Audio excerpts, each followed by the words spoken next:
lekova koji ne leče. Pa to nije ništa neobično. Evo, recimo, na primjer, 2017. godine objavljeno u Lancetu, to je jedno od najprestižnijih engleskih medicinskih časopisa, kako jedan besmisleni, da kažem, lek star 60 godina za alergiju. Mislim, tako sam ja natrčao na to slučajno, pošto mi je to uža u oblast. To je jedan antihistaminik, znači stari, jedan neki Klemastin se zove, bio je u bivšoj Jugoslaviji registrovan, Slovenci ga proizvodili, ta veže se zvao.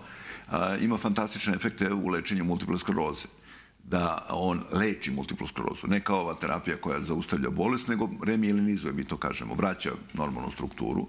Kad je taj rad izašao, lek koji je bio po apotekama koštao $20 iščezu.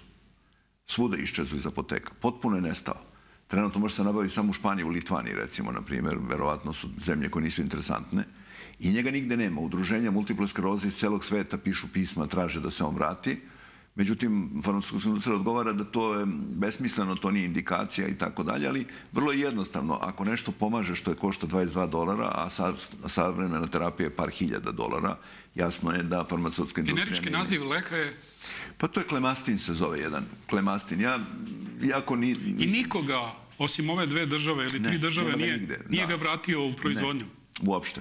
Rade se izgleda neke studije na pacijentima, onako polutajno. Ali već su urađene za alergologiju. Zašto bi trebalo ponovo raditi kad su već utvrđena eventualna štetna dejstva? Zato što kao to je sad nova indikacija, mi to kažemo, za novu bolest i tako dalje. Malo veća doza se koristi nego lečenje alergije, obično 10 mg.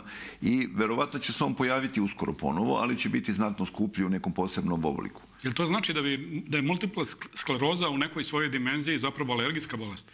Pa sad je multipla skleroza postala najveći broj pacijenata. To verovatno nije jedna bolest. Mislim, najverovatnije nije jedna bolest. Sindrom?